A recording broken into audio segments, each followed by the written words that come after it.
Sekejap.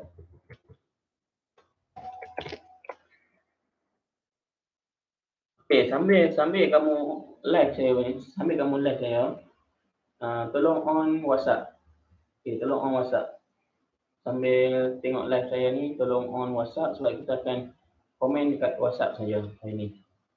Sebab saya tak boleh nampak kamu ni. Saya tak boleh nampak kamu. Kamu je nampak saya, jadi saya tak tahu kamu hadir ke tak hadir. Jadi sila komen dalam grup WhatsApp. Okey ke tak okey. Okey? Komen. Saya nak tahu dulu, saya nak tahu. Kalau dah okey, baru saya akan jalan kelas saya hari ni. Kalau tak okey, saya tamatkan juga ya. Okey ya? Okey, baik. Terima kasih. Sama Zulaika.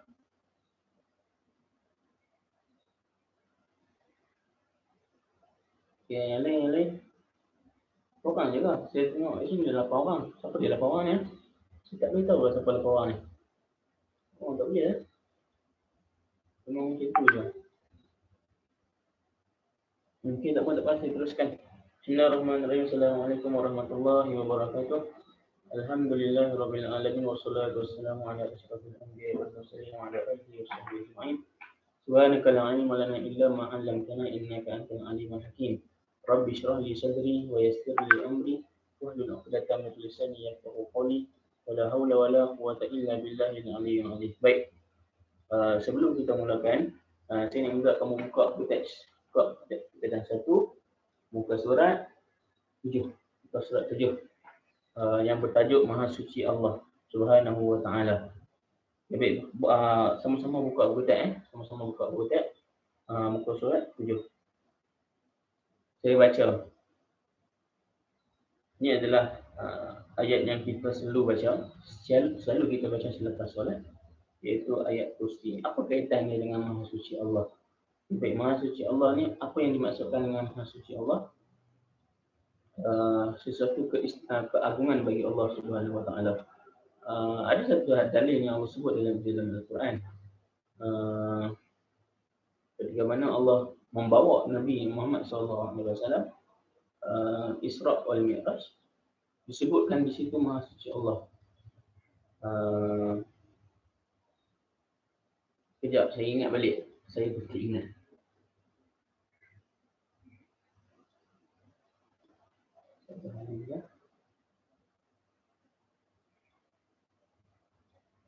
Saya tak ingat. Tapi dikatakan, nanti saya cek balik. Tapi dalam ayat Al-Quran, lepas kita buka Al-Quran, pagi-pagi ni dia lambat sikit nak start enjin.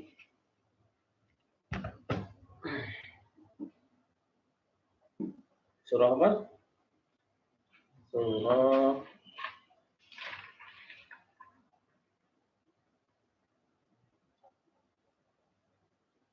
Al-Isra'. Surah Al-Isra' ayat muka surat 469.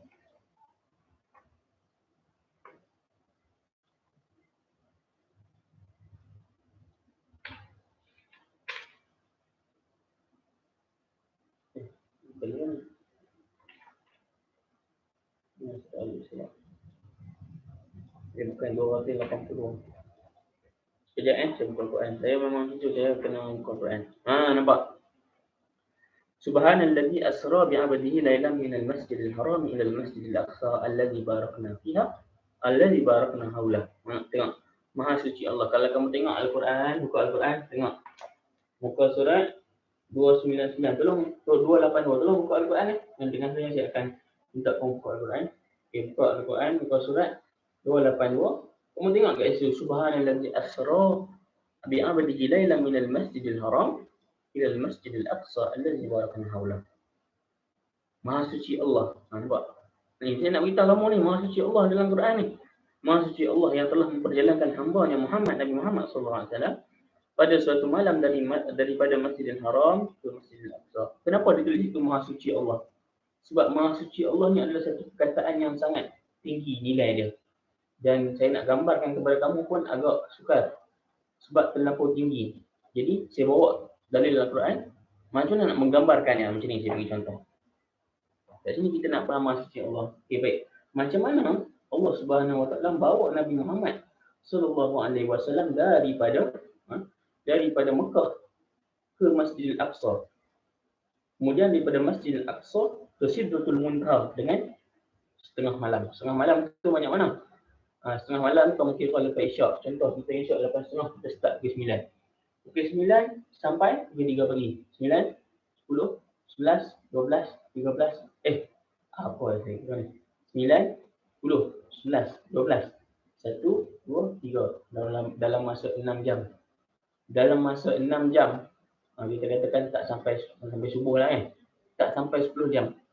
Dalam masa 1/3 malam, Allah Subhanahu Wa Taala, Maha Suci Allah Subhanahu Wa Taala memperjalankan baginda Nabi Sallallahu Alaihi Wasallam daripada daripada Mekah, daripada rumah Nabi ke Masjidil Aqsa. Kamu ingat daripada Mekah ke Masjidil Aqsa tu dekat ke jauh? Kalau kamu lah nak pergi daripada Penang, kita katakan daripada Penang nak pergi ke Johor, masa berapa lama? Saya katakan lebih kurang 5 jam perjalanan. Bukan 5 jam, Penang ke Johor ambil masa lebih kurang 8 jam kalau kamu tak berhenti. 8 jam kalau kamu berhenti, lihat boleh pergi sampai 12 jam. Itu pergi Johor, pergi tak balik lagi. Tapi Allah Subhanahu Wa Taala, Maha Suci Allah, memperjalankan baginda Nabi daripada Mekah ke mana? Ke Masjidil Aqsa. Jaraknya berapa kilometer tu? Berapa kilometer sebenarnya? Saya kita Google tengok. Kamu buat telefon kan? Google. Kelas saya macam ni lah. Google lah, Google. Semua Google. Jarak daripada Mekah ke Masjid Aqsa. Tolong Google. Masjidil Aqsa. Masjid Aqsa.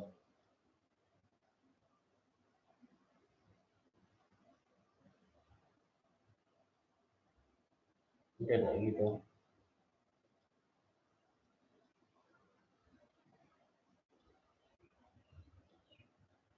Nampak? 1,250 kilometer. 1,250 kilometer. 1,250 kilometer itu daripada Mekah ke Masjid Al-Aqsa saja, belum naik ke Sidratul Muntaha lagi. Belum lagi. Itu baru dari Mekah ke Masjid Al-Aqsa 1,200 kilometer. Saya nak beritahu kamu, Penang pergi Kedah, Penang pergi Johor berapa kilometer?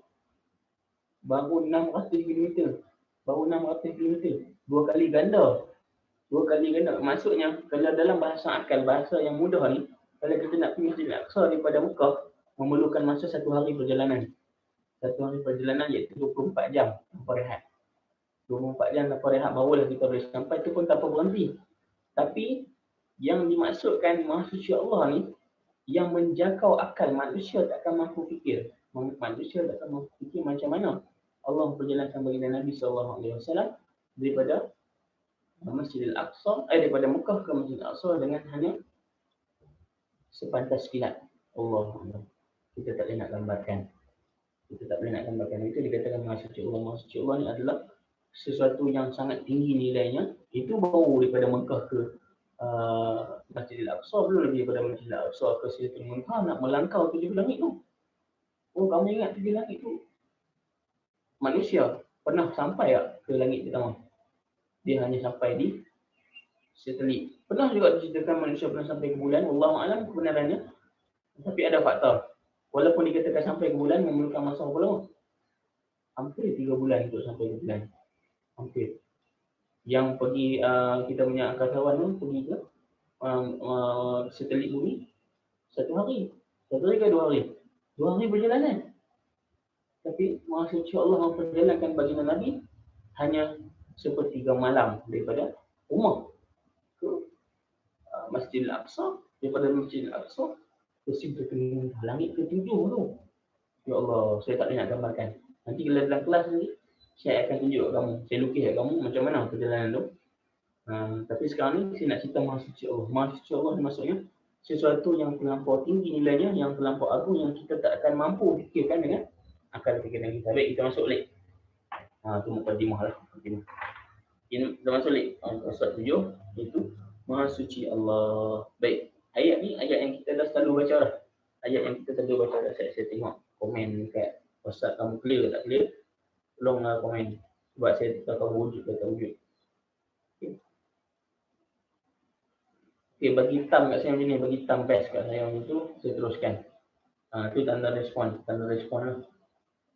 Okay, buat dekat grup WhatsApp, barulah saya tak tahu orang bagi live ni. Tolong. Okay, bagus. Terima kasih. Amal je yang online apa tadi? Tak apalah. Cubalah. Okay. Saya baca kamu dengar. A'udzubillahi minasyaitonirrajim. Kita nak baca selalu dah ayat kursi ni. A'udzubillahi minasyaitonirrajim. Bismillahirrahmanirrahim. Allah la ilaha illa huwal hayyul qayyum. La ta'khudhuhu sinatun wa la nawm. Lahu ma fis samawati wa ma fil ardh. من ذا الذي يشفع عنده إلا بإذنه يعلم ما بين أيديهم وما خلفهم ولا يحيطون بشيء من علمه إلا بما شاء وسع كرسيه السماوات والأرض ولا يؤوده حفظهما وهو العلي العظيم لا إكراه في الدين قد تبين الرشد من الغي فمن يكفر بالطاغوت ويؤمن بالله فقد استمسك بالعروة الوثقى لا انفصام لها والله سميع عليم الله ولي الذين آمنوا يخرجهم من الظلمات إلى النور والذين كفروا أولياؤهم الطاغوت يخرجونهم من النور إلى الظلمات أولئك أصحاب النار هم فيها خالدون. صدق الله العظيم. Surah Al-Baqarah ayat yang ke 255 sampai 257. Baik, kamu boleh buka lah Al-Quran kalau ada, kamu boleh cek sana. Baik, ayat ni panjang dan kalau saya nak terjemah, kalau saya nak terangkan kamu satu-satu tu memang ambil masa yang lama lah. Jadi saya ambil yang penting sebenarnya yang boleh saya ceritakan. Okay, baik, terjemahannya. Okay, kita baca sama-sama. Siapa yang ada buku, tolong buka buku. Belum buka teks muka surat 7. Allah Subhanahu wa taala iaitu Tuhan yang tiada Tuhan yang berhak disembah melainkan Allah Subhanahu wa taala. Allah Subhanahu wa taala ni ialah dialah Tuhan kita yang menjadikan kita ni, yang cerita kamu ni. Allah Tuhan yang menjadikan kita. Tidak ada Tuhan lain lah melainkan Allah Subhanahu wa taala yang menjadikan kita. Yang tetap hidup lagi kekal selama-lamanya. Jadi Allah ni jangan tanya bila dia hidup, sebab kita tak tahu bila dia hidup. Allah malah bila dia hidup, tapi dia sentiasa hidup. Tak ada mati bagi Allah Subhanahu wa taala. Yang tetap hidup dan kekal selama-lamanya, mentadbir sekalian makhluk yang tidak mengantuk dan tidak tidur. Allah mentadbir sekalian makhluk. Tak kisahlah makhluk tu manusia ke, malaikat ke, jin ke, haiwan ke, tumbuh-tumbuhan, dia mentadbir sekalian makhluk. Okey. Adakah Tuhan hanya mentadbir makhluk manusia yang bernama Islam? Tak, Allah mentadbir semua makhluk. Tak kisahlah Islam ke, bukan Islam ke, kafir ke. Tuhan dia tetap Tuhan kepada semua makhluk. Daripada orang Islam sampailah kepada orang yang bukan Islam. Semuanya Tuhan. Baik lagi, mentadbir sekalian makhluk yang tidak mengantuk dan ngabak. Tidak mengantuk ni hanya disifatkan kepada manusia saja. Manusia yang mengantuk, lapar, inginkan wanita, kalau tak ada boyfriend, tak ada girlfriend ni tak boleh. Sebab apa? Kena ada. Kalau tak ada, rasa macam sunyi kehidupan. Itu manusia, tapi Allah tak ada. Allah bukan macam tu. Allah bukan macam manusia. Dia memiliki segala yang ada di langit dan di bumi. Sebab apa? Allah yang menciptakan segala langit dan bumi. Jadi Allah yang memiliki segala yang ada di langit dan bumi. Jadi Allah duduk di mana? Allah alam lah. Kalau saya nak ceritakan Isra Mi'raj tadi, Saya boleh ceritakan daripada bumi, saya cerita muntah. Berapa besarnya dia punya langit ketujuh tu. Tapi Allah menciptakan sekalian langit dan bumi. Jadi Allah duduk di mana? Wallahu a'lam. Kita tak boleh mencapai akal kita, takkan mampu nak cerita benda yang cerita. Baik, teruskan. Tiada siapa yang dapat memberikan syafaat pertolongan di sisinya melainkan dengan izinnya. Baik. Allah SWT ni berhak. Kalau dia cipta kita, dia cipta kamu, tapi di akhirat nanti dia nak kamu masuk dalam neraka. Tu dia ikut suka. Sebab apa aku Tuhan? Dia kata aku Tuhan. Aku ada hak. Sebab apa? Dia cuma contoh lah, dia bagi contoh. Sekarang ni saya bos. Kamu semua ni kerja saya. Contoh kerja saya Amar. Amar, hari ni saya nak kamu pergi kutip sampah dekat luar. Lepas tu Amar kata, mana boleh bos, tu bukan tugas saya. Saya peduli apa? Saya nak kamu buat sekarang. Nampak? Saya bagi perintah, kamu kena buat. Kalau kamu tak buat, saya pecat kamu. Kamu kena taat dekat saya. Saya ada hak, saya ikut suka saya lah. Saya nak suruh kamu buat apa? Kamu kerja dengan saya. Jadi macam itulah. Allah Subhanahu Wa dia ada hak kalau dia nak kamu masuk dalam syurga ataupun masuk dalam neraka. Tapi adalah dia punya yang Allah janjikan kepada orang yang menuntut syariat Nabi. Nanti kita akan cerita kita. Baik, sambung. Jadi tiada siapa yang dapat memberikan syafaat pertolongan melainkan Allah Subhanahu, melainkan dengan izinnya, melainkan dengan izin. Kalau Allah beri syafaat kepada Nabi untuk berikan syafaat kepada kita, maka kita pun akan dapat syafaat kepada Nabi. Sebab apa? Dapat izin. Dapat keizinan daripada Allah Subhanahu Wa Taala. Kalau dapat izin lah. Kalau tak dapat, bye-bye. Tak dapat, bye-bye. Okey, terus. Yang mengetahui apa-apa yang ada apa-apa yang ada di hadapan dan belakang mereka. Allah mengetahui apa yang ada di depan, apa yang ada di belakang, dan apa yang Allah kehendaki memberitahu kepada mereka. Okey, baik. Tak apa. Allah mengetahui apa yang kamu fikir, apa yang ni kata ilmu Allah. Allah punya ilmu ni meliputi segala-galanya yang kita takkan mampu nak fikir macam mana kehebatan kuasa Allah Subhanahu Wa Taala yang memiliki ilmu tak sama macam manusia. Manusia macam kita ni ada ilmu tak? Tapi ilmu kita terhad. Contoh kita ada ilmu matematik. Macam kamu lah. Kamu boleh hafal tak satu buku teks. Tapi kalau kamu belajar pun kamu boleh lah tahu bundar, pecahan, kemudian indeks, kita kata tingkatan nombor. Itu bolehlah kamu ingat kalau yang kamu belajar, tapi ilmu kamu terhad dekat tu lah. Tapi Allah Subhanahu Wa Taala tak ada had ilmu. Allah Subhanahu Wa Taala dia yang menjadikan ilmu kepada manusia. Dia maha suci ilmu. Dia punya keilmuan itu tinggi melebihi batas manusia. Jadi dia tahu apa yang berlaku, apa yang tak berlaku. Satu hari, satu ketika, bila malaikat satu hari bila Allah beritahu kepada sekalian malaikat, aku nak menciptakan manusia. Malaikat kata apa? Semuanya makhluk yang terdahulu telah merosakkan bumi. Apa tandanya kalau kita nak menciptakan manusia? Ya Allah kata apa? Sesungguhnya aku tahu apa yang kamu tak tahu. Maksudnya apa? Ilmu Allah Subhanahu Wa Taala melangkaui apa yang malaikat-malaikat tu. Malaikat kot. Melangkaui apa yang malaikat tahu. Jadi tujuan Allah jadikan manusia ni untuk apa? Untuk memakmurkan bumi. Nanti kita akan cakap. Melainkan apa-apa yang sedang mereka tidak mengetahui sesuatu pun. Tadi. Okey. Yang mengetahui apa-apa yang ada di hadapan dan belakang mereka. Sedang mereka tidak mengetahui sesuatu pun daripada kandungan Allah. Melainkan apa-apa yang dikehendaki. Okey, ini sedangnya. Okey, luasnya kursi Allah. Okay, baik. Kita dah baca ayat kursi. Apa dia kursi ni? Kursi ni tempat duduk ke? Kalau kamu fikirkan kursi itu tempat duduk, maksudnya kamu punya pengetahuan tu, ya Allah, astagfirullah, terus lah. Maksudnya kamu punya gambaran terhadap Allah tu ada kursi. Maksudnya kamu punya keilmuan tu rendah lagi, terlampau rendah. Sebab kamu tak boleh. Tapi setiap manusia memang akan bayangkan macam tu. Kenapa kena baca ayat kursi ya? Ayat kursinya ya apa? Kursi Allah. Allah ada kursi ke? Kita baca maksud. Apa maksud ayat kursi ni? Ayat kursi ni maksud dia apa yang Allah kehendaki memberitahu. Okey, baik. Luasnya kursi Allah. Apa maksud luasnya kursi Allah? Iaitu ilmu. Kursi maksudnya ilmu, bukan kursi duduk. Kenapa disembahkan kursi? Luasnya kursi Allah. Kursi ini adalah gambaran kepada ilmu. Luasnya kursi Allah, ilmu dan kekuasaan. Kekuasaan Allah Subhanahu Wa Taala. Nanti saya akan cari, sebab saya nak bagi kamu faham agak sukar berkaitan kursi ni.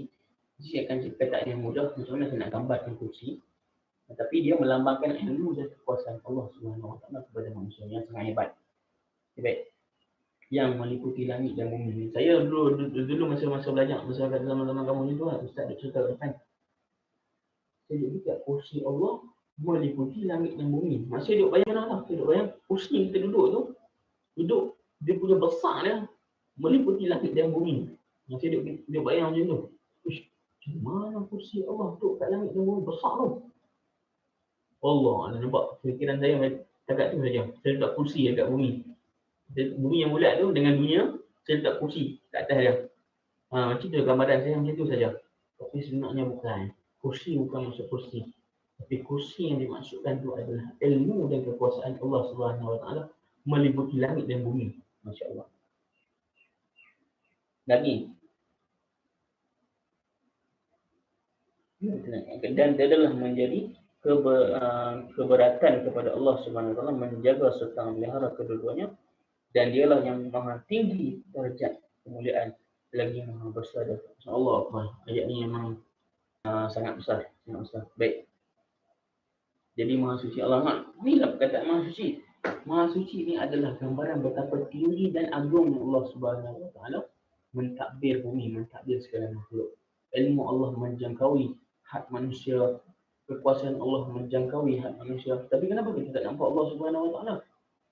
Kenapa kita tak nampak? Jadi kalau Allah tu kuasa sangat, kenapa kita tak nampak Allah? Kalau Allah tu kuasa sangat, kenapa tak main sini di rotan kamu ni tu? Bangun suruh. Sebab apa? Sebab Allah Subhanahu Wa Taala yang menjadikan kita. Ada sebab kenapa Allah jadikan kita. Allah tidak menjadikan kita sia-sia macam tu. Dia nak kita fikir. Kalau Allah boleh turun macam tu, sama tak kita dengan dia? Sama lah. Dia ada tangan, dia ada kaki, nampak? Gambaran. Saya punya gambaran nak bagi kamu faham ni. Gambaran tu kamu tak fikir Allah tu seperti manusia. Sebab apa? Boleh turun, boleh tunjuk kamu tidur. Kalau Allah tu kuasa, kalau Allah tu berkuasa, dia boleh bagi kamu makan. Macam mana mak kamu masak. Kalaulah Allah Subhanahu Wa Taala berzat macam tu, dia samalah macam kita manusia, tapi Allah tak sama macam tu. Allah Subhanahu Wa Taala dia tak sama macam kita manusia. Dia tak ada tangan, dia tak ada kaki, tak ada kepala, tak ada kursi, tak ada meja. Tapi yang ada adalah keilmuan dan kekuasaan Allah Subhanahu Wa Taala, kursi Allah yang maha suci, yang terlalu tinggi darjatnya sampai kita sendiri manusia tak mampu lagi nak fikirkan macam mana kursi Allah Subhanahu Wa Taala, macam mana kehebatan ilmu Allah Subhanahu Wa Taala. Okey. Inilah payah. Okey, kalau ada soalan beritahu dalam WhatsApp, saya baca WhatsApp. Kalau ada soalan ni ada Singapura. Kalau ada soalan tunjuk komen kat WhatsApp saya baca. Kalau tak ada, okey. Sama Zahra dia kata, kamu share, kamu kongsi ya. Okey, bagus. Baik. Kita sambung lagi.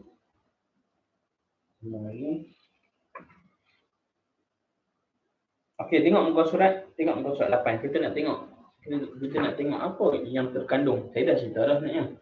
Tapi kita nak tengok dalam buku teks. Kita tengok buku teks. Sama saja.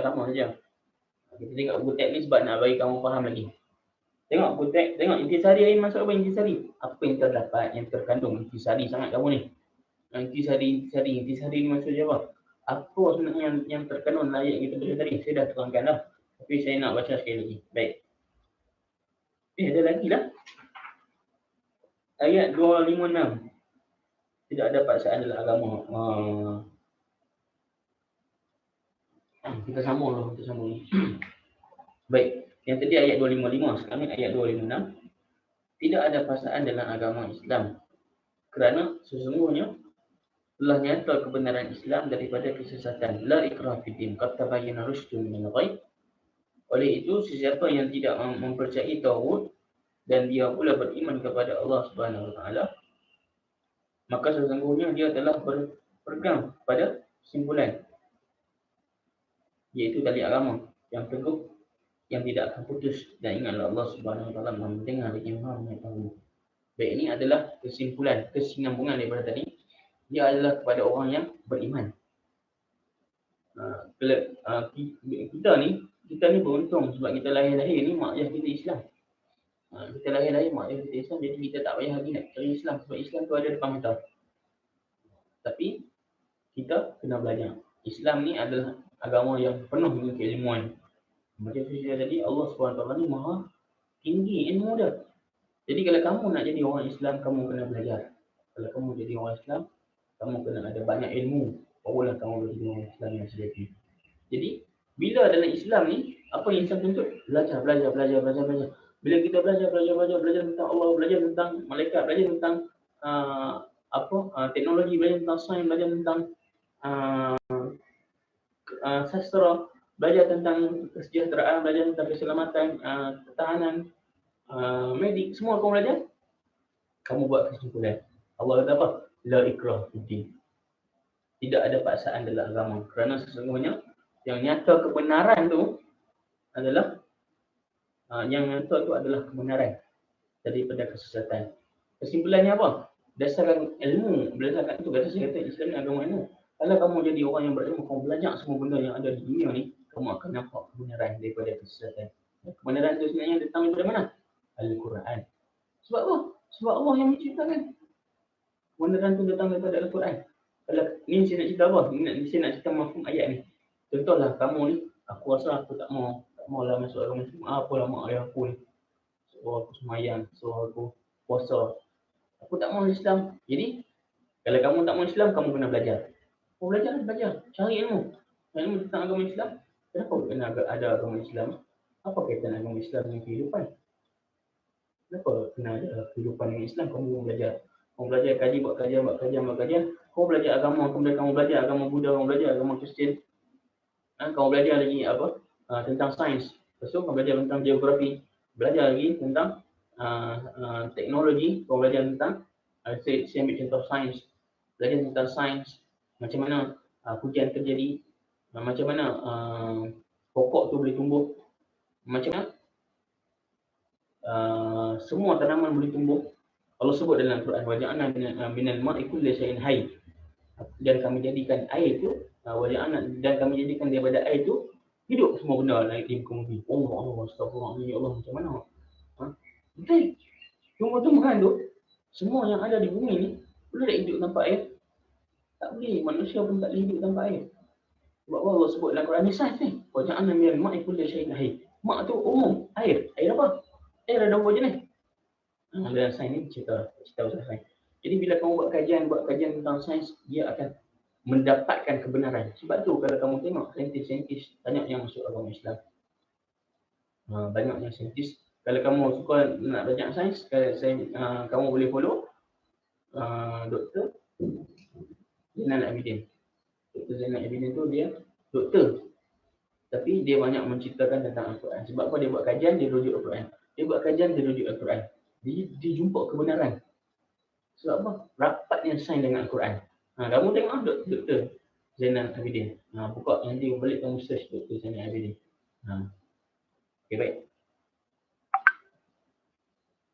Jadi, oleh itu siapa yang tidak mempercayai tauhid ni adalah syaitan lah, yang mengajak kepada benda yang keburukan, mengajak kepada kesyirikan, tidak Allah. Tauhid ni adalah kita kata benda yang jahat lah. Contoh dia kata, alah tak elok mengaji lah, tak elok mengaji, tak elok mengaji, ikut sudah. Orang suruh buat apa, buat. Tak payah duk petikai.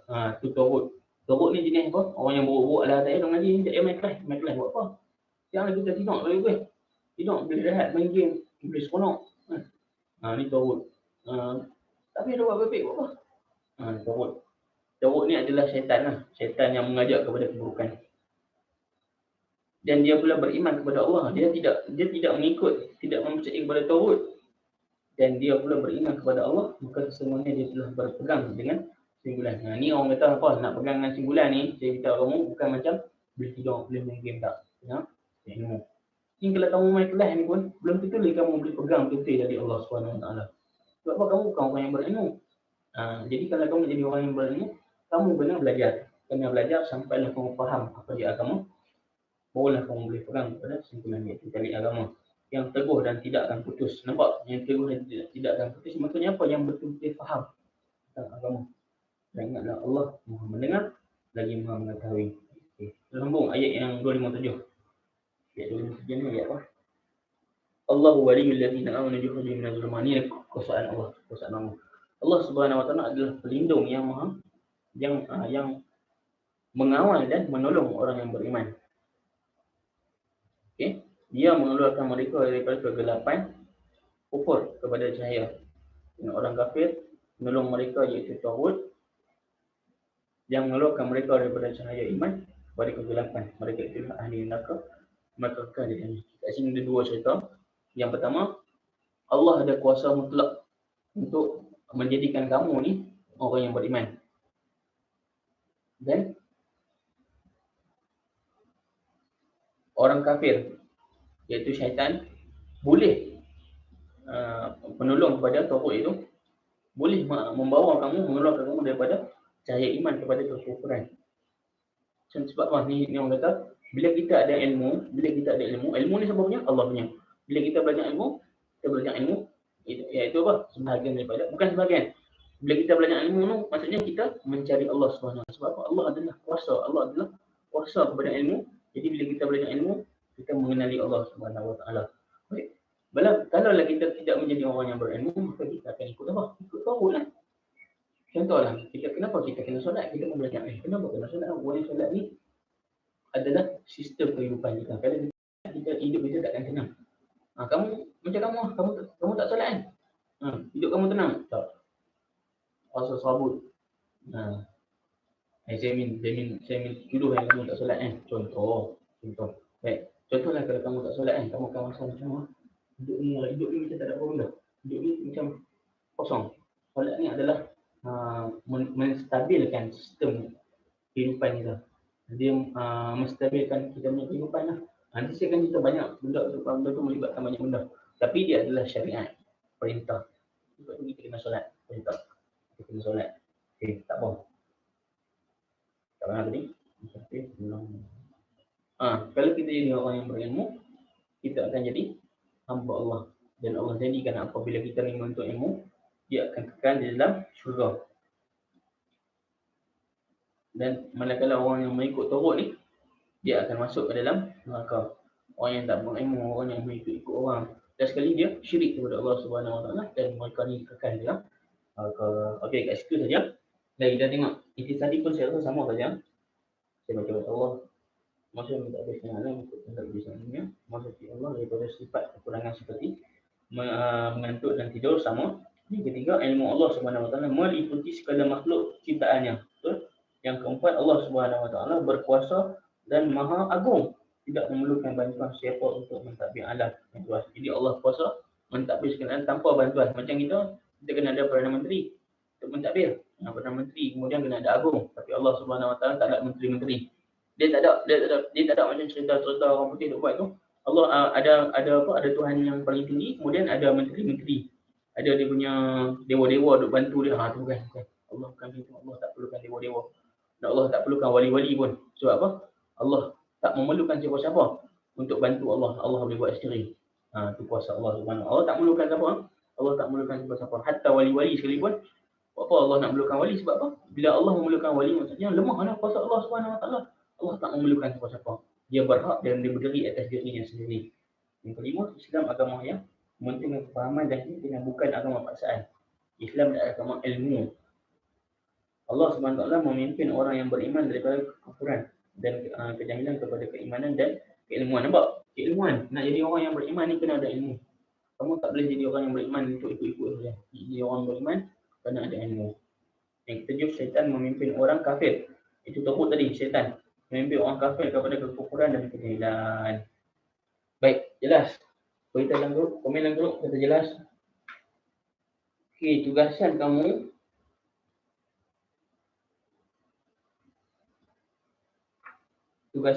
sebab ni ayat hafazan. Tugasan kamu, saya nak kamu salin. Ayat ni, 3 ayat ni, ayat kursi. Lepas tu kemudian la ikraha fiddin, kemudian Allahu waliyul ladzina amanu yukhrijuhum. Salin semua ni sekali dengan maksud. Itu saja tugasan kamu. Salin semua ayat ni dengan maksud dia sekali. Itu saja tugasan kamu untuk hari ni. Okey? Kalau dah siap, nanti Kakak Ahmad bagi saya dalam grup WhatsApp. Itu saja daripada saya. Yang baik itu datang daripada Allah, yang buruk itu datang daripada kelemahan diri saya. Moga-moga kita dapat sikit sebanyak ilmu pada hari ini. Nanti kita akan sambung balik esok saya ada kelas kamu, saya akan sambung balik esok. Wabillahi taufiq wal hidayah. Assalamualaikum warahmatullahi wabarakatuh. Terima kasih.